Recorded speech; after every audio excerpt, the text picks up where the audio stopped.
ಚುನಾವಣೋತ್ತರ ಸಮೀಕ್ಷೆಗಳೇ ನಿಜವಾದರೆ 4ನೆಯ ತಾರೀಕು ಇದೇ ಫಲಿತಾಂಶ ಹೆಚ್ಚು ಕಡಿಮೆ ಆಚೆ ಈಚೆ ಹೊರಕ್ಕೆ ಬಂದರೆ ಮಗದೊಂದು ಭಾರತದ ಚರಿತ್ರೆಯ ಪುಟದಲ್ಲಿ ಸೇರಿಕೊಳ್ಳಬಹುದು. ಅದು 3ನೆಯ ಬಾರಿಗೆ ಭಾರತೀಯ ಜನತಾ ಪಕ್ಷದ ನೇತೃತ್ವವನ್ನು ವಹಿಸಿರುವಂತಹ ನರೇಂದ್ರ ಮೋದಿ ಮತ್ತೆ ಪ್ರಧಾನಿಯಾಗಿ ಸ್ಥಾಪನೆ ಆಗ್ತಾರೆ ಅಂತ. ಈಗ ದಿಲ್ಲಿಯಿಂದ ಬರುತ್ತಿರುವ ಮಾಹಿತಿಗಳ ಪ್ರಕಾರ ಪ್ರಧಾನಿಗಳ ವಿಶ್ವಾಸ ಅಥವಾ ಬಿಜೆಪಿಯ ಆತ್ಮವಿಶ್ವಾಸ ಯಾವ ಪರಿಪ್ರಮಾಣದಲ್ಲಿ ಇದೆ ಎಂದರೆ 7 ಅಥವಾ 8ನೇ ತಾರೀಕು ಅವರು ಪ್ರಮಾಣ ವಚನವನ್ನೇ ಸ್ವೀಕಾರ ಮಾಡುತ್ತಾರೆ ಎನ್ನುವ ಲೆಕ್ಕಾಚಾರ. ಮತ ಹಬ್ಬದ ಕೊನೆಯ ದಿನ ಇಂದು 7ನೇ ಹಂತದ ಚುನಾವಣೆ ಸಂಜೆ 6 ಗಂಟೆಗೆ ಇವತ್ತು ಮುಕ್ತಾಯವಾಯಿತು. 6:30ಕ್ಕೆ ದೇಶವ್ಯಾಪಿ ಹಲವಾರು ಸಂಸ್ಥೆಗಳು ಈ ಚುನಾವಣೋತ್ತರ ಸಮೀಕ್ಷೆಗಳನ್ನು ನಮ್ಮ ಮುಂದೆ ಹಾಜರುಪಡಿಸಲು ಪ್ರಾರಂಭ ಮಾಡಿದರು. ಅತ್ಯಂತ ಕುತೂಹಲವನ್ನು ಕೆರಳಿಸುತ್ತಿದ್ದಂತಹ ಈ ಚುನಾವಣೋತ್ತರ ಸಮೀಕ್ಷೆ ಹೊರಕ್ಕೆ ಬಂದ ಕೂಡಲೇ ಎಲ್ಲವೂ ಒಂದೇ ರೀತಿ ಕಾಣಿಸಲು ಪ್ರಾರಂಭವಾಯಿತು. ಕಳೆದ ವಾರ 10 ದಿನಗಳಿಂದ ಭಾರತೀಯ ಜನತಾ ಪಕ್ಷಕ್ಕೆ 220 ಬರಬಹುದಂತೆ, 50 ಬರಬಹುದಂತೆ, 60 ಬರಬಹುದಂತೆ ಎಂಬ ಲೆಕ್ಕಾಚಾರಗಳು ಪ್ರಾರಂಭವಾಗಿದ್ದವು. ಅಲ್ಲಿ ಇಲ್ಲಿ ಅನುಮಾನಗಳು ವ್ಯಕ್ತವಾಗಿದ್ದವು. ಆದರೆ ಈಗ ಎಕ್ಸಿಟ್ ಪೋಲ್ಗಳೇ ನಿಜವಾದರೆ 4ನೆಯ ತಾರೀಕು ಅದು ಅಂತಿಮ ಫಲಿತಾಂಶ ಮತ್ತು ತೀರ್ಪು ಈ ದೇಶದ ಜನರದ್ದು. ಹಾಗಾಗಿ ಇದೇ ಅಂತಿಮವಾದರೆ ಅಂತಹ ಯಾವ ಗೊಂದಲಗಳು ಕಾಣಿಸುತ್ತಿಲ್ಲ. ಒಂದೇ ಒಂದು ಕ್ಯಾವಿಯೆಟ್ ಅಂತಂದರೆ ಬಿಜೆಪಿ ಹೇಳಿಕೊಂಡಿದ್ದಂತೆ 400ರ ಆಸುಪಾಸಿನಲ್ಲಿ ಅವರಿಲ್ಲ ಎಂಬುದನ್ನು ಎಲ್ಲ ಸಮೀಕ್ಷೆಗಳು ಹೇಳುತ್ತಾ ಇವೆ. ಈ ಹಲವಾರು ಸಂಸ್ಥೆಗಳ ಸಮೀಕ್ಷೆಗಳ ಪೈಕಿ ನಾವು ಕೆಲವನ್ನು ಮಾತ್ರ ನಿಮ್ಮ ಮುಂದೆ ಆಯ್ಕೆ ಮಾಡಿಕೊಂಡು ಹಾಜರುಪಡಿಸ್ತಾ ಇದ್ದೀವಿ. ಬಿಕಾಸ್ ಇವತ್ತು ಸಂಜೆ ಡಿಸ್ಕಷನಲ್ಲಿ ಚರ್ಚೆ ನಡೀತಿದ್ದಾಗ ನಾನು ಹೇಳ್ತಾ ಇದ್ದೆ, ಇದು ಡಿಜಿಟಲ್ ಯುಗ. ಹಲವಾರು ಜನ ಹಲವಾರು ಹೊಸ ಸಂಸ್ಥೆಗಳ ಲೆಟರೆಡ್ಗಳ ಹೆಸರಿನಲ್ಲಿ ಹುಟ್ಟುಕೊಂಡು ಒಂದೊಂದು ಫಿಗರ್ ಹಾಕಿ ಒಂದು 60 ಕೊಡಬಹುದು. ನನಗೇನದರ ಬಗ್ಗೆ ಅನುಮಾನ ಇಲ್ಲ.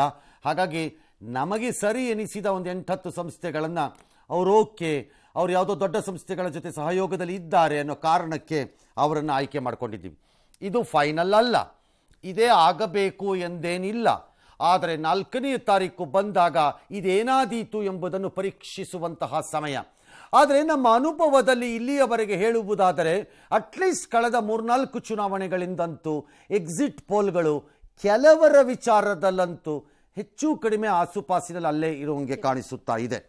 ಹಾಗಾಗಿ ನಂಬರ್ 1, ಭಾರತೀಯ ಜನತಾ ಪಕ್ಷ ನೇತೃತ್ವದ NDA ಬರುತ್ತದೆ ಅನ್ನುತ್ತಿವೆ ಚುನಾವಣಾ ಸಮೀಕ್ಷೆಗಳು. ನಂಬರ್ 2, ಕಾಂಗ್ರೆಸ್ ಅಥವಾ ಇಂಡಿ ಅಲಯನ್ಸ್ನ ಕನಸು ಭಗ್ನವಾಗುತ್ತದೆ ಅನ್ನುತ್ತಿದೆ ಈ ಚುನಾವಣೋತ್ತರ ಸಮೀಕ್ಷೆಗಳು.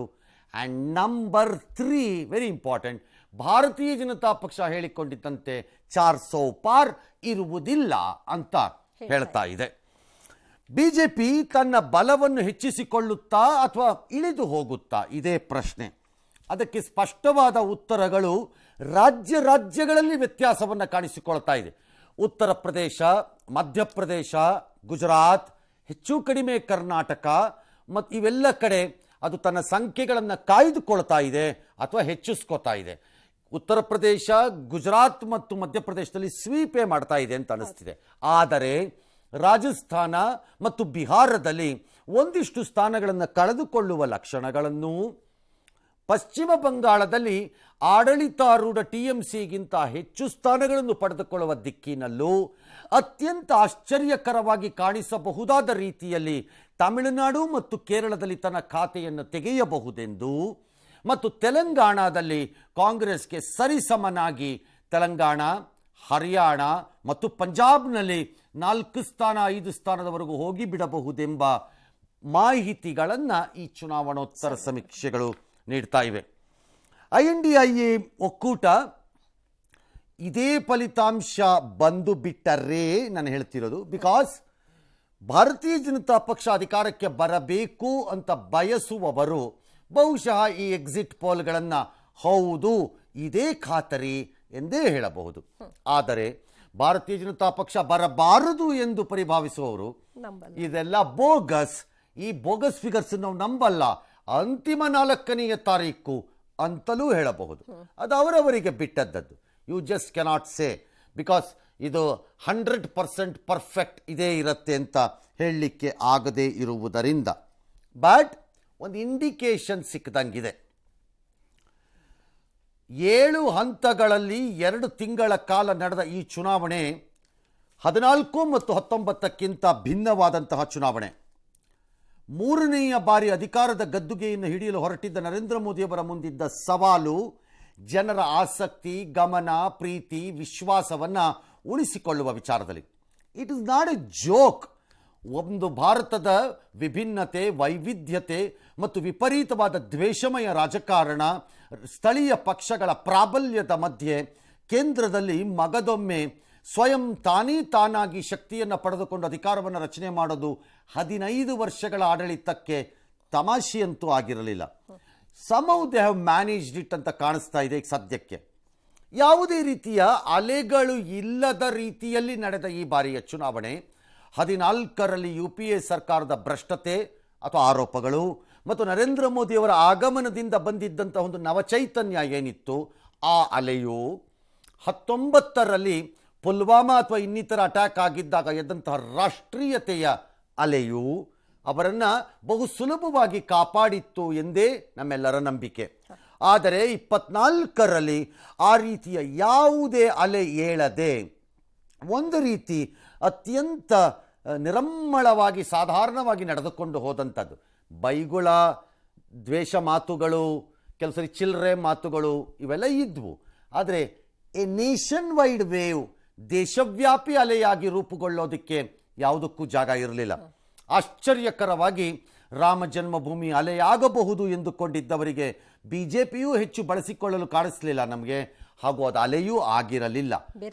ತಳವರ್ಗದಲ್ಲಿ, ತಳಮಟ್ಟದಲ್ಲಿ ಅದು ಯಾವ ರೀತಿ ಕೆಲಸ ಮಾಡಿದೆಯೋ ನಮಗೆ ಗೊತ್ತಿಲ್ಲ. ಈ ಎಲ್ಲದರ ಮಧ್ಯೆ ನಡೆದಂತಹ ಈ ಚುನಾವಣೆ ದೇಶದ ವಿಚಿತ್ರವಾಗಿ ನಡೆದಂತಹ ಚುನಾವಣೆ ಇದು.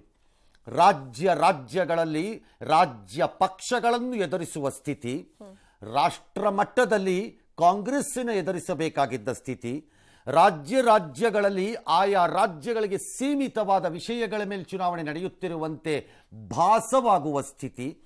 ಇಂತಹ ಎಲ್ಲ ಸನ್ನಿವೇಶದಲ್ಲಿ 10 ವರ್ಷಗಳ ದೀರ್ಘ ಆಡಳಿತವನ್ನು ನಡೆಸಿದ ಯಾವುದೇ ರಾಜಕೀಯ ಪಕ್ಷ ಯಾವುದೇ ದೇಶದಲ್ಲಾಗಲಿ, ಭಾರತವೂ ಸೇರಿದಂತೆ, ಭಾರತದಲ್ಲಿರುವ ರಾಜ್ಯಗಳೂ ಸೇರಿದಂತೆ, ಸಾಮಾನ್ಯವಾಗಿ ಒಂದು ಸಣ್ಣ ಜನರ ಅಸಮಾಧಾನ ಮತ್ತು ಜನ ವಿರೋಧದ ನಿಲುವನ್ನು ನೋಡಬಹುದು, which is anti incumbency.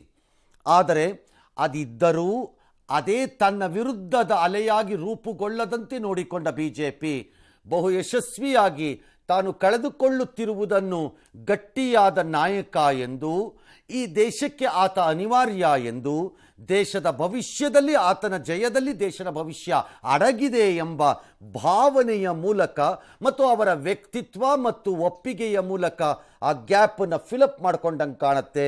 Because through out 2 months he remained undisputed numero uno the leader in India. Narendra ಮೋದಿಯನ್ನು ಪ್ರಶ್ನೆ ಮಾಡುವಂತಹ ಸಾಮರ್ಥ್ಯವಿರುವ ಏಕನಾಯಕ ಇಂಡಿ ಅಲಯನ್ಸ್ನಲ್ಲಿ ಕಾಣಿಸದೇ ಇದ್ದದ್ದು. ಇಂಡಿ ಅಲಯನ್ಸ್ ಅಲ್ಲಲ್ಲಿ ವಿರುದ್ಧವಾದ ಹೋರಾಟಗಳನ್ನು ಮಾಡಿಕೊಂಡು ಬೇರೆ ಕಡೆ ಕೈ ಜೋಡಿಸೋದು, ಇನ್ನೊಂದು ಕಡೆ ಫುಟ್ಬಾಲ್ ಆಡೋದು ಆಟಗಳು, ಈ ಎಲ್ಲ ಗೋಜಲುಗಳ ಮಧ್ಯೆ ನಡೆದಂತಹ ಈ ಚುನಾವಣೆ ಬಹುಶಃ ಭಾರತದ ಚರಿತ್ರೆಯಲ್ಲೇ ಬಹು ಭಿನ್ನವಾಗಿ ನಡೆದಿದ್ದಂತಹ ಚುನಾವಣೆ. ಸ್ವಾತಂತ್ರ್ಯದ ಆರಂಭದ ದಿನಗಳಲ್ಲಿ ಕಾಂಗ್ರೆಸ್ ಬಿಟ್ಟರೆ ಅನಿವಾರ್ಯ ಇಲ್ಲ ಅನ್ನೋ ರೀತಿಯಲ್ಲಿ ಚುನಾವಣೆಗಳು ನಡೆದದ್ದು. ನಂತರದ ದಿನಗಳಲ್ಲಿ 1-2 ಸಾವಿನ ವಿಚಾರದಲ್ಲಿ ನಡೆದಂತಹ ಚುನಾವಣೆಗಳು. ಹೀಗಾಗಿ ಭಾರತ ಒಂದಲ್ಲ ಒಂದು ಅಲೆಯ ಮಧ್ಯದಲ್ಲೇ ಚುನಾವಣೆಯನ್ನು ನಡೆಸಿದಂತೆ ಕಾಣಿಸುತ್ತೆ ಸ್ವಾತಂತ್ರ್ಯ ನಂತರ. ಆದರೆ ಈ ಚುನಾವಣೆ ಆ ರೀತಿಯ ಯಾವ ಲೆಕ್ಕಾಚಾರವೂ ಇಲ್ಲ. ಕೆಲವು ಲೋಕಸಭಾ ಕ್ಷೇತ್ರಗಳಲ್ಲಿ ನರೇಂದ್ರ ಮೋದಿಯನ್ನು ಎಷ್ಟು ನೋಡಿ ಓಟ್ ಹಾಕೋರಿದ್ದರೋ ಅಷ್ಟೇ ಕ್ಯಾಂಡಿಡೇಟ್ಗಳನ್ನು, ಅಭ್ಯರ್ಥಿಗಳನ್ನು ನೋಡಿ ಓಟ್ ಹಾಕೋ ಪರಿಸ್ಥಿತಿಯನ್ನು ಜನ ತಲುಪಿದ್ದರು. ಕೆಲವೊಮ್ಮೆಯಂತೂ ಕೆಲವು ಕ್ಷೇತ್ರಗಳಲ್ಲಿ ವಿಪರೀತವಾದ ಸ್ಥಳೀಯ ವಿಷಯ ಅನ್ನಿಸುವುದನ್ನೆಲ್ಲ ಲೋಕಸಭಾ ವಿಷಯವಾಗಿ ಪ್ರಸ್ತಾಪ ಮಾಡಿದ್ದೂ ಉಂಟು. ಹಾಗಾಗಿ we have no idea Hindu, Muslim, Bharat, Pakistan Ram ಮಂದಿರವನ್ನು ಒಡೆದುಹಾಕ್ತಾರೆ, ನಿಮ್ಮ ಆಸ್ತಿಯನ್ನು ಹಂಚಿಬಿಡ್ತಾರೆ, ನಿಮಗೆ ಮುಸ್ಲಿಂ ರಿಸರ್ವೇಷನ್ನಲ್ಲಿ ಅಂದರೆ ಮೀಸಲಾತಿಯಲ್ಲಿ ಮುಸ್ಲಿಮರಿಗೆ ಮೀಸಲಾತಿಯನ್ನು ಕೊಟ್ಟು ಇದು ಮಾಡಿಬಿಡ್ತಾರೆ, dash dash dash dash dash ಅಂತ ಒಂದಾದ ಮೇಲೆ ಇವರು ಸಂವಿಧಾನ ವಿರೋಧಿ, ಇವರು ಮೀಸಲಾತಿಯನ್ನೇ ಕಿತ್ತು ಹಾಕಿ ಬಿಡುತ್ತಾರೆ, ಸಂವಿಧಾನವನ್ನೇ ಬದಲಾಯಿಸಿ ಬಿಡುತ್ತಾರೆ, ನಿಮ್ಮೆಲ್ಲರನ್ನು ಬರ್ಬಾದ್ ಮಾಡಿ ಬಿಡುತ್ತಾರೆ ಅಂತ ಈ ಕಡೆಯಿಂದಲೂ ವಿಪರೀತವಾದ ಈ ರೀತಿಯ ವಾದ ಪ್ರತಿವಾದಗಳಿಂದ ನಡೆದ ಈ ಚುನಾವಣೆ ಕೊನೆಗೂ ಮುಗಿದಿದೆ. ಫೈನಲಿ 2 ತಿಂಗಳ ನಮಗೆ ಇರುವ ಕೆಲಸ ಇನ್ನೊಂದೇ, 4ನೇ ತಾರೀಕು ಕಾಯೋದು. ಆ ದಿನ ಈ ದೇಶದ ಮತದಾರದ ಪ್ರಭು ಏನಿದ್ದಾನೆ ಆತ ಕೊಟ್ಟಿರುವ ತೀರ್ಪನ್ನು ದೇಶದ ಮುಂದೆ ಹಾಜರುಪಡಿಸುವುದು. ಹಾಗಿದ್ದರೆ ಇಲ್ಲಿ ಗೆದ್ದವರು ಯಾರು? ನರೇಂದ್ರ ಮೋದಿಯೋ, ಭಾರತೀಯ ಜನತಾ ಪಕ್ಷವೋ, NDA ಅಲಯನ್ಸೋ ಮಿತ್ರ ಪಕ್ಷವೋ, ಅಥವಾ ಕಾಂಗ್ರೆಸ್ಸು ನೇತೃತ್ವ, ಅಥವಾ ಇನ್ಯಾರ್ದೋ ನೇತೃತ್ವ ಅಲ್ಲದಿದ್ದರೂ ಇಂಡಿಯಾ ಅಲಯನ್ಸ್ ಯಾರು? ಅಥವಾ ತಮಿಳುನಾಡಿನಲ್ಲಿ DMKಯೋ, ಅಥವಾ ಇನ್ಯಾವುದೋ ಒಂದು ರಾಜ್ಯದಲ್ಲಿ ಇನ್ನೊಂದು ಪಕ್ಷವೋ, ಒರಿಸ್ಸಾಯಲ್ಲಿ ನವೀನ್ ಪಟ್ನಾಯಕ್, ಯಾರು ಗೆದ್ದದ್ದು?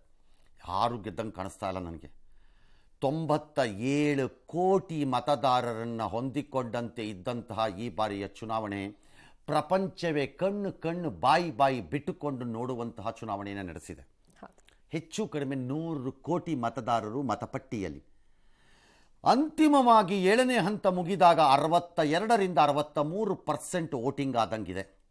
ವಿಚ್ ಮೀನ್ಸ್ ಅಂದರೆ ಹೆಚ್ಚು ಕಡಿಮೆ 62ರಿಂದ 63 ಕೋಟಿ ಜನ ಮತ ಹಾಕಿರುವ ಈ ಅಮೋಘವಾದ ಅತ್ಯದ್ಭುತ ಪ್ರಜಾಪ್ರಭುತ್ವದ ಮತಯಾತ್ರೆಯಲ್ಲಿ ಗೆದ್ದದ್ದು ಭಾರತ ವಿಶ್ವದ ದೃಷ್ಟಿಯಲ್ಲಿ, ಮತದಾರ ಪ್ರಜಾಪ್ರಭುತ್ವದ ದೃಷ್ಟಿಯಲ್ಲಿ. ಹಾಗಾಗಿ ಬಹುಶಃ ದೇಶಗಳು ಬಾಯಿ ಮೇಲೆ ಬೆರಳಿಟ್ಕೊಂಡು ನೋಡೋ ರೀತಿ, ಬಹಳ ದೊಡ್ಡ ಹಿಂಸಾಚಾರಗಳಿಲ್ಲದೆ, ಬಹಳ ದೊಡ್ಡ ಡಿಸ್ರಪ್ಷನ್ಸ್ ಆಫ್ ಎ ಡೆಮೊಕ್ರೆಟಿಕ್ ಪ್ರಾಸೆಸ್ ಇಲ್ಲದೆ, ಬೈಗಳಾಟಿಕೆ ಟಿಪ್ಪಣಿ ಬಿಟ್ಟು ಈ ಸೈಡ್ಗೆ ನಡೆದಂತಹ ಈ ಒಂದು ಅಮೋಘ ಯಜ್ಞ ಏನಿದೆ ಅದನ್ನು ಬಹುಶಃ ಪ್ರಪಂಚದ ಬಹುತೇಕ ರಾಷ್ಟ್ರಗಳು ನೋಡಿ ಕಲ್ತ್ಕೋಬೇಕು. It's an amazing thing. ನಮ್ಮ ದೇಶದಲ್ಲಿ ಈ ರೀತಿ ಒಂದು ಚುನಾವಣೆ ನಡೆಯೋದು ಒಂದೇ, ಕೆಲವು ದೇಶಗಳಲ್ಲಿ ಇಷ್ಟು ವೋಟ್ ಹಾಕ್ಸೋಕ್ಕೆ 10 ಚುನಾವಣೆ ನಡೀಬೇಕು ಅಷ್ಟು. ಹಾಗಾಗಿ ಟುಡೇ ನನ್ನ ಲೆಕ್ಕಾಚಾರದಲ್ಲಿ ಚುನಾವಣೆ ಮುಗಿದ ಮೇಲೆ ಡೆಮಾಕ್ರಸಿ ಮತ್ತು ನಮ್ಮ ದೇಶದ ಮತದಾರ ಗೆದ್ದಿದ್ದಾರೆ. ಆಲ್ ರೈಟ್, ಅದೆಲ್ಲ ಕತೆ ಆಮೇಲೆ, ವಿಶ್ಲೇಷಣೆ ಆಮೇಲೆ. ಮೊದಲು ಪಾಯಿಂಟಿಗೆ ಬರೋಣ. ಈಗ ಏನಿದೆ, ಯಾರ್ಯಾರದ್ದು ಬಿಡುಗಡೆ ಆಗಿದೆ ಮತ್ತು ಅವರು ಕೊಡುತ್ತಿರುವ ಸಂಖ್ಯೆಗಳೇ ಅದನ್ನು ನೋಡೋಣ ಆರಂಭದಲ್ಲಿ. ಓಕೆ, ನಂಬರ್ 1 ನಿಮ್ಮ ಮುಂದೆ ಇದು ಮ್ಯಾಟ್ರಿಸ್ ಎನ್ನೋ ಸಂಸ್ಥೆ ನಡೆಸಿರೋವಂಥದ್ದು. ನಿಮ್ಮ ಫಿಗರ್ ನಿಮ್ಮ ಸ್ಕ್ರೀನ್ ಮೇಲೆ ಇದೆ, ನಾನೇನು ರಿಪೀಟ್ ಮಾಡ್ತಾ ಇರೋದಂತಲ್ಲ, ಸುಮ್ಮನೆ ಸಹಾಯಕ್ಕೆ. 353ರಿಂದ 368 ಅಂತ ತೋರಿಸುತ್ತೆ. ಇಂಡಿಯಾ ಅಲಯನ್ಸ್ಗೆ ಅಂದರೆ ಇಂಡಿಯಾ ಗಠಬಂಧನ್ಗೆ 118ರಿಂದ 133, ಇತರರು 43, 48. ಈ 300 ದಾಟಿದ ಈ ಸಂಖ್ಯೆಯನ್ನು ನಿಮ್ಮ ಮನಸ್ಸಿನಲ್ಲಿ ಒಂದು ಕಡೆ ರೆಕಾರ್ಡ್ ಮಾಡ್ಕೊಳ್ಳಿ. ಯಾಕಂದರೆ ಯಾವುದೇ ಮುಂದೆ ನಿಮಗೆ ನಾವು ತೋರಿಸುತ್ತಿರುವಂಥ ಎಕ್ಸಿಟ್ ಪೋಲ್ನ ಸಂಖ್ಯೆಗಳು 300ರಿಂದ ಕೆಳಗಿಳಿತಾ ಇಲ್ಲ. ಅದು ಒಂದಷ್ಟೇ, ಬಟ್ ಅವರು ಮಾರ್ಜಿನಲ್ಲಿ 350 ಕೊಟ್ಟಿದ್ದಾರೆ. 300ರಿಂದ ಕೆಳಗೆ ಇಳಿತಿಲ್ಲ. ದೈನಿಕ್ ಭಾಸ್ಕರ್ ಅವರು ಮಾತ್ರ 281ರಿಂದ 350 ಅಂತಿದ್ದಾರೆ. ಅದು ಟೂ ಮಚ್. ಅದು ಅಷ್ಟೊಂದು ಗ್ಯಾಪ್ ಕೊಡಬಾರ್ದು, ಅಷ್ಟೊಂದು ಬ್ಯಾಂಡ್ ಅಲ್ಲಿ ಅಷ್ಟೊಂದು ಇಡಬಾರ್ದು, ಇಟ್ಟು ಇದ್ದದ್ದು. ಇದು ಒಂದು ಸುದ್ದಿ ಸಂಸ್ಥೆಯ ಲೆಕ್ಕಾಚಾರದ ನಡೆದಿದೆ. ಇನ್ನೊಂದು ಪಿ ಮಾರ್ಕ್ ಅಂತ, ಅದು ಅಷ್ಟೇ ಒಂದು ಸುದ್ದಿ ಸಂಸ್ಥೆ, ಮಾಧ್ಯಮ ಸಂಸ್ಥೆಯೊಂದು ನಡೆಸಿರುವಂಥದ್ದು. 371, 125 ಮತ್ತು 47. ಎಗೈನ್ ಇದು ಒಂದೇ ಸಂಸ್ಥೆ ಎರಡನ್ನ ಮಾಡಿಸ್ತಂಗಿದೆ ಪ್ರತ್ಯೇಕವಾಗಿ. ಪ್ರತ್ಯೇಕವಾಗಿ. ಬಟ್ ರೌಂಡ್ ಫಿಗರ್ ಕೊಟ್ಟಿದ್ದಾರೆ ಅವರು, ಮಾರ್ಜಿನ್ ಕೊಟ್ಟಿಲ್ಲ. ಕರೆಕ್ಟ್, ಸ್ಪೆಸಿಫಿಕ್ ಫಿಗರ್ ಇಷ್ಟೇ ಇರ್ಬೋದು ಅನ್ನೋ ಥರ. ಜನ್ ಕಿ ಬಾತ್ ಎಂಬ ಸಂಸ್ಥೆ ಹೇಳುತ್ತಿರೋದು ನೋಡಿ, 362ರಿಂದ 392 ಇಟ್ಕೊಳ್ಳಿ. ಇಂಡಿಯಾ ಅಲಯನ್ಸ್ಗೆ 141ರಿಂದ 161, ಇತರನ್ನ 10, 20 ಇಟ್ಕೊಳ್ಳಿ ಬೇಕಾರೆ. ಅಂದರೆ ಅವರೂ ಕೂಡ ಒಂದು ಸಂಸ್ಥೆಗೆ ನೇರವಾಗೋ ಅಪ್ರತ್ಯಕ್ಷವಾಗೋ ಏನೋ ಒಟ್ಟಲ್ಲಿ ಮಾಡ್ದಂಗೆ ಇದೆ ಜೊತೆಯಲ್ಲಿ ಅವರದ್ದು. ಡಿ ಡೈನಾಮಿಕ್ಸ್ ಅಂತ ಯಾರೋ ಅವರು ಮಾಧ್ಯಮ ಸಂಸ್ಥೆ ಜೊತೆ ಮಾಡಿರೋದು, ಅವರು 371, 154, 47 ತೋರಿಸ್ತಾ ಇದ್ದಾರೆ. ಇನ್ಯಾವುದೋ ನ್ಯೂಸ್ ನೇಷನ್ 340ರಿಂದ 378, 153ರಿಂದ 169 ಇಂಡಿಯಾ ಅಲಯನ್ಸ್ಗೆ ತೋರಿಸ್ತಾರೆ. ಸೊ ಪೋಲ್ ಆಫ್ ಪೋಲ್ಸ್ ಅಂದರೆ ಈ ಎಲ್ಲವನ್ನ ತೆಗೆದುಕೊಂಡು ಸರಾಸರಿ ಮಾಡಿ ನೋಡಿದರೆ ಎಲ್ಲಿಗೆ ಬರ್ತಾ ಇದೆ ಅಂದರೆ 365 ಎನ್ ಡಿ ಎಗೂ 142 NDIAಗೂ ಮತ್ತು 36 ಬರ್ತಿದೆ. ಪೋಲ್ ಆಫ್ ಪೋಲ್ಸ್ ತಗೊಳ್ಳೋದು ಈ ವಿಚಾರದಲ್ಲಿ ಎಷ್ಟು ಸರಿ ಬಿಡಿ ತಪ್ಪು ಅನ್ನೋದು ಭಾಳ ಚರ್ಚೆಗೆ ಒಳಪಡಬೇಕಾದ್ದು. ಜನರಲಿ ಆ ರೀತಿ ಆವ್ರೇಜಿಂಗ್ ಔಟ್ ಮಾಡಬಾರ್ದು. ಅದನ್ನು ಸ್ಟಿಲ್ ಒಂದು ಮಾಡಿದ್ದಾರೆ. ಹಿಂಗಿದೆ. ದೈನಿಕ್ ಭಾಸ್ಕರ್ 281ರಿಂದ 350 ತೋರಿಸ್ತಾ ಇದೆ, ವಿಚ್ ಈಸ್ ಆಲ್ಮೋಸ್ಟ್ 70 ಸೀಟ್ಗಳ ಬ್ಯಾಂಡ್ ತೋರಿಸ್ತಾ ಇದ್ದಾರೆ. That's very tough. ಅದು ಎನಿಹೌ. ಲೋಕ್ ಪೋಲ್ 325ರಿಂದ 335 NDAಗೆ ತೋರಿಸ್ತಾ ಇದೆ. 155 165 ಇಂಡಿಯಾ ಅಲಯನ್ಸ್ಗೆ ತೋರಿಸ್ತಾ ಇದೆ. ಇದು ಇಲ್ಲಿವರೆಗೂ ಬಂದಿದೆ. ಇನ್ನೊಂದು 3-4 ಸಂಸ್ಥೆಗಳದ್ದು ನಾವು ನೋಡಬಹುದಾದಂಥದ್ದು ಇನ್ನೊಂದು 2-3 ಸಂಸ್ಥೆಗಳದ್ದು ಇದ್ದಂಗಿದೆ. ಈ ಸುದ್ದಿಯನ್ನು ನಿಮ್ಮ ಮುಂದೆ ಹಾಜರುಪಡಿಸುವ ಸಂದರ್ಭದಲ್ಲಿ ದಾರಿ ಮಧ್ಯೆ ಅದು ಬಂದರೆ ಹಾಗೆ ಹಿಡ್ಕೊಂಬಂದು ನಿಮ್ಮ ಮುಂದೆ ಹಾಕ್ತೀವಿ. 400 ಪಾರ್ ಅಂತ ಅಂದಾಗ ಇದು ಅತಿಯಾದ ವಿಶ್ವಾಸ ಅಂತೆಲ್ಲ ಹೇಳಿದ್ದು, ಟೀಕೆ ಮಾಡಿದ್ದು ಉಂಟು ಸರ್. ಆದರೆ ಇಷ್ಟು ಈ 300ರ ದಾಟಿ ಹೋಗ್ಲಿಕ್ಕೆ ಅದು ಪಕ್ಷದ ಬೇರ್ನ ಗಟ್ಟಿ ಮಾಡ್ಲಿಕ್ಕೆ ಸಹಾಯ ಆಯ್ತು ಅಂತಾನೂ ಹೇಳ್ಬೋದಲ್ಲ. 300ರ ಗಡಿಯನ್ನ ಭಾರತೀಯ ಜನತಾ ಪಕ್ಷ ಈಗಾಗಲೇ ದಾಟ ಆಗಿದೆ. 303ರಲ್ಲಿ ಇದ್ದಾರೋ. 400 ಪಾರ್ನ ಆರಂಭದಲ್ಲಿ ಅವರು ಹೇಳಿದಾಗ ಅದನ್ನು ಬಹಳ ಜನ ಗಂಭೀರವಾಗಿ ತಗೊಳಕ್ಕೆ ಪ್ರಾರಂಭ ಮಾಡಿದ್ರು. ಅಂದರೆ ಸಾಧ್ಯ ಇದೆಯಾ ಅದು ಅಂತ. ಆದರೆ ನಂತರದ ದಿನಗಳಲ್ಲಿ ಪ್ರಧಾನಮಂತ್ರಿಗಳೇ ಹೇಳಿದ್ದು ಅದು ನಾವು ಮಾನಸಿಕವಾಗಿ ಆಡಿದಂಥ ಒಂದು ಆಟ. ಎರಡನೇದು ನಮ್ಮ ಕಾರ್ಯಕರ್ತರು ನಾಯಕ ಗಣಕ್ಕೆ ಕಳಿಸಿದಂಥ ಸಂದೇಶ, ನಾವು ಎಷ್ಟು ಕಷ್ಟಪಡಬೇಕು 400 ರೀಚ್ ಮಾಡೋಕ್ಕೆ ಅನ್ನೋಕ್ಕೆ. ಬಟ್ ಐ ಥಿಂಕ್ BJP ಒಳಗಡೆ ಎಲ್ಲರಿಗೂ ಗೊತ್ತಿತ್ತು ಈ 400ಕ್ಕೆ ಹೋಗಿ ಟಚ್ ಮಾಡೋದಷ್ಟು ಸುಲಭ ಇಲ್ಲ ಅದು ಅಂತ. ಬಟ್ ಇಟ್ ವಾಸ್ ಒಂದು ಗೋಲ್ ಹಾಕ್ಕೊಂಡಿತ್ತು, ಇಲ್ಲಿ ಹೋಗೋಣ, ಇದನ್ನು ಮುಟ್ಟಬೇಕು ನಾವು, ಅದರಲ್ಲಿ ಕಡಿಮೆ ಆದರೂ ಆಗಲಿ ಸೇಫ್ ಝೋನಲ್ಲಿ ಇರ್ತೀವಿ ಅಂತ ಅನ್ನೋ ಥರ ಒಂದು ಗೋಲ್ ಅದು. ಹಾಗಾಗಿ 400ನ ಟಚ್ ಮಾಡುತ್ತೆ ಅಂತ ಅವ್ರು ಹೇಳಿದ ದಿನದಿಂದಲೂ ನಮಗೇನು ಅನ್ನಿಸ್ತಾ ಇರಲಿಲ್ಲ 400 ಟಚ್ ಮಾಡಿಬಿಡತ್ತೆ ಅಂತ. ಆದರೆ ಆ ಹೇಳಿಕೆಯನ್ನು ಪ್ರತಿಪಕ್ಷಗಳು ಗಂಭೀರವಾಗಿ ತೆಗೆದುಕೊಂಡು ಅದೇ ಒಂದು ಪ್ರಚಾರದ ಅಸ್ತ್ರವೂ ಆಯಿತು, ತಂತ್ರವೂ ಆಯಿತು, ಪ್ರತಿತಂತ್ರವೂ ಆಯಿತು. ಹಾಗಾಗಿ 400 ಬರಲೇಬೇಕು. ಈಗ 400 ಬರದಿದ್ದರೆ ಅದು BJPಯ ಸೋಲು ಅಂತ ಹೇಳಲಿಕ್ಕೆ ಬರಲ್ಲ. Target can be anything. ಒಂದು ಕಂಪನಿ ತನ್ನ ವ್ಯವಹಾರದಲ್ಲಿ ಈ ಬಾರಿ 50 ಕೋಟಿ ಮಾಡಬೇಕು ಅಂತ ಟಾರ್ಗೆಟ್ ಹಾಕೊಳ್ಳುತ್ತು ಅಂದರೆ ಆಗಲೇಬೇಕು ಅಂತಲ್ಲ. 48 ಕೋಟಿ ಆದಾಗಲೂ ಇಟ್ಸ್ ಎ ಗುಡ್ ಟಾರ್ಗೆಟ್. ಪ್ರಯತ್ನ ಆಗಬೇಕು. ಆ ಪ್ರಯತ್ನಗಳಿಗೋಸ್ಕರ ಅದನ್ನು ಹಾಕಿದ್ರು ಅಂತ ಅನ್ಸತ್ತೆ. ಅದು ಹಾಗೇ ಇದ್ದಂಗಿದೆ. ಪ್ರತಿ ಚುನಾವಣೆಯಲ್ಲೂ ಮೋದಿ ವರ್ಚಸ್ಸು, ಮೋದಿ ಮುಖ ನೋಡೇ ಓಟ್ ಹಾಕೋದು ವೋಟರ್ಸ್ ಅಂತ ಹೇಳ್ತಾರೆ. ಈಗಲೂ ಕೂಡ ಅದು ಕಂಟಿನ್ಯೂ ಆಗಿದೆ ಅಂತ ಹೇಳ್ಬೋದು. ನನ್ನ ಪ್ರಕಾರ ಲಾರ್ಜ್ಲಿ ಆಗಿದೆ.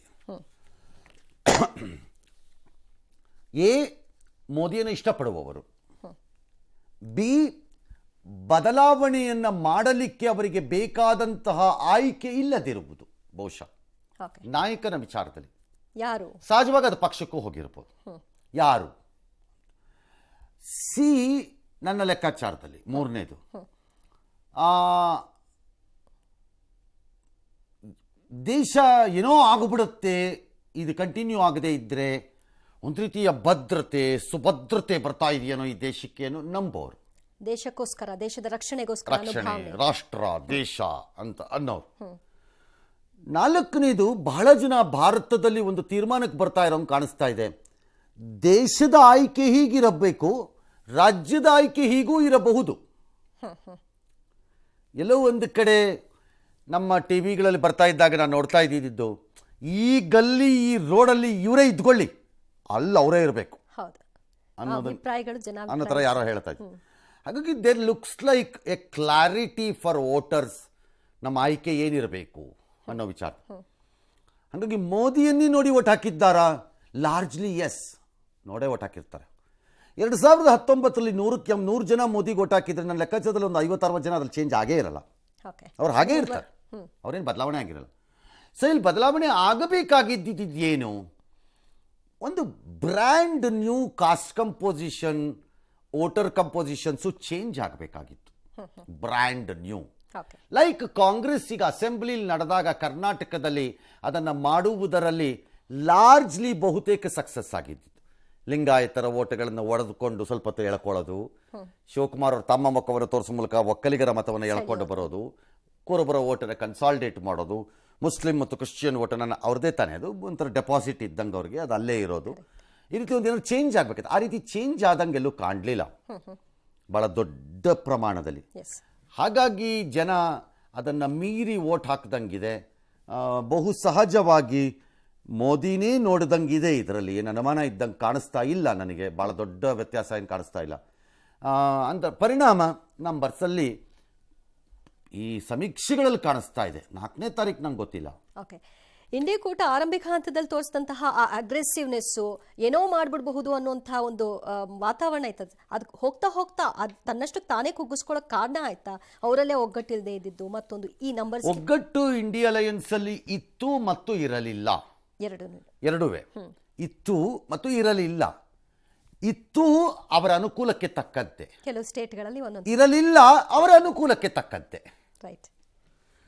ದಿಲ್ಲಿಯಲ್ಲಿ ಹೊಂದಾಣಿಕೆ ಮಾಡಿಕೊಳ್ಳೋ ಕಾಂಗ್ರೆಸ್ ಆಪ್ ಜೊತೆ ಪಂಜಾಬಲ್ಲಿ ಬಡದಾಡ್ತೀನಿ ಅನ್ನೋದು, ಪಶ್ಚಿಮ ಬಂಗಾಳದಲ್ಲಿ ವಾಮಪಂಥಿ ಎಡಪಕ್ಷಗಳ ಜೊತೆ ಹೊಂದಾಣಿಕೆ ಮಾಡ್ಕೋತೀನಿ ಅನ್ನೋ ಕಾಂಗ್ರೆಸ್ಸು ಕೇರಳದಲ್ಲಿ ಬಡದಾಡೋದು, ಈ ರೀತಿಯ ಕೆಲವು ವಿಚಿತ್ರಗಳನ್ನ ನಾವು ನೋಡಬೇಕಾಗಿ ಬಂತು. ಬಟ್ ಅದು ಗುಡ್ ಸ್ಟ್ರಾಟಜಿ, ಅದೆಲ್ಲೋ ಒಂದ್ ಕಡೆ ಅವ್ರಿಗೆ ವರವಾಗುತ್ತೆ ಅಂತಲೂ ಹೇಳಲಾಗ್ತಿತ್ತು ಸರ್. ಅದು ಅದಂಗೆ ಕಾಣಿಸ್ತಿಲ್ಲ. ವರ ಮತ್ತು ಶಾಪ ಯಾವಾಗಲೂ ತೀರ್ಮಾನ ಆಗೋದು ಫಲಿತಾಂಶ ಬಂದ ಮೇಲೆ, ಯಾವಾಗಲೂ ಅದು ಹಾಗೆ ಆಗೋದು. ಹಾಗಾಗಿ ಈ ರೀತಿಯ ಸಮಸ್ಯೆಗಳು ಇಂಡಿಯಾ ಅಲಯನ್ಸಲ್ಲಿ ಇತ್ತು. ದಟ್ಸ್ ಒನ್ ಸೈಡಲ್ಲಿ, ಅದು ಒಂದು ಭಾಗದಲ್ಲಿ. ಇನ್ನೊಂದು ಭಾಗದಲ್ಲಿ ಇದೆಲ್ಲ ಮಾಡಿದರೂ ಯಾರು ಮೋದಿಯನ್ನು ಎದುರಿಸ್ತಾನೆ ಒಬ್ಬ ನಾಯಕ ಇನ್ನೊಬ್ಬ ಅನ್ನೋದಕ್ಕೆ ಆಯ್ಕೆಯನ್ನು ಕೊಡಲಿಕ್ಕೆ ಆಗಲಿಲ್ಲ ಅವ್ರ ಕೈಯಲ್ಲಿ. ಅವರಲ್ಲೇ ಗೊಂದಲ ಇತ್ತು, ಇತ್ತು, ತೊಂದರೆ ಇಲ್ಲ. ಖರ್ಗೆ ಹೆಸರು ಹೇಳಿದ್ರು, ಇನ್ಯಾರೋ ನಿತೀಶ್ ಕುಮಾರ್ ಹೆಸರು ಹೇಳಕ್ಕೆ ಹೋದ್ರು, ಇನ್ಯಾರೋ ಮಮತಾ ಬ್ಯಾನರ್ಜಿ ಹೆಸರು ಹೇಳಕ್ಕೆ ಹೋದ್ರು. ಈ ಅಲೆಗೆ ಆಲ್ಟರ್ನೇಟಿವ್ಸ್ ಇರಲಿಲ್ಲ. ಇದನ್ನು ಕಾಂಗ್ರೆಸ್ಸು ಮಾಡೋಕ್ಕಾಗಲಿಲ್ಲ, ಇಂಡಿಯಾ ಅಲಯನ್ಸಲ್ಲಿ ಇದ್ದವ್ರಿಗೂ ಮಾಡೋಕ್ಕಾಗಲಿಲ್ಲ. ಬಟ್ ಅದನ್ನು ನೋಡಬೇಕಾಗಿತ್ತು. ಅದು ಹಾಗಾಗಿ ಏನಾಯಿತು, ಜನಕ್ಕೆ ಮಗದೊಮ್ಮೆ ಅದು ತಿರುಗಿ ನೋಡಿದಾಗ ಆಲ್ ರೈಟ್ ಮೋದಿ ಇಳಿಸೋಣ, ಇಟ್ಸ್ ಆಲ್ ರೈಟ್ ಇಳಿಸ್ಬಿಡೋಣ. ಬಟ್ ಯಾರನ್ನ ಆಯ್ಕೆ ಮಾಡಬೇಕು, ಆ ಫೇಸ್ ಕಾಣಿಸ್ಲಿಲ್ಲ. ಇವತ್ತಿನ ದೇಶದ ಜನರಿಗೆ, ಪ್ರಪಂಚದಲ್ಲೂ ಹೌದು, ಮಾಹಿತಿಗಳು ಭರಪೂರವಾಗಿ ಸಿಕ್ಕತ್ತೆ. ಕೊರತೆ ಇಲ್ಲ. ಬರೀ ನಮ್ಮದಲ್ಲ, ಪ್ರಪಂಚದಲ್ಲಿರುವ ಮಾಹಿತಿಗಳೆಲ್ಲ ಭರಪೂರವಾಗಿ ಸಿಗತ್ತೆ. ಹಾಗಾಗಿ ದೇಶ, ಪ್ರಪಂಚ ಇಲ್ಲೆಲ್ಲ ಏನಾಗ್ತಾ ಇದೆ ಅಂದಾಗ ಒಂದು ಸ್ಥಿರ ಸರ್ಕಾರಗಳು, ಗಟ್ಟಿ ನಾಯಕತ್ವಗಳು ಇವೆಲ್ಲ ಇರಬೇಕು ಅನ್ನೋ ಲೆಕ್ಕಾಚಾರಗಳು, ಅನಿಸಿಕೆಗಳು, ಭಾವನೆಗಳು ಇವೆಲ್ಲ ಆರ್ಡಿನರಿ ಜನಕ್ಕೂ ಇದೆ. ಅವರು ಏನು ಬಕ್ರಾಗಳಲ್ಲ, ಎಲ್ಲವನ್ನು ಗಮನಿಸ್ತಾರೆ, ಅವರೆಲ್ಲ ನೋಡ್ತಾರೆ. ಹಾಗಾಗಿ ಎಲ್ಲ ಕಾಂಬಿನೇಷನ್ ಆಫ್ ಫ್ಯಾಕ್ಟರ್ಸು ಡಿಫಾಲ್ಟ್ BJPಗೆ ಲಾಭವನ್ನು ತಂದುಕೊಡ್ತು.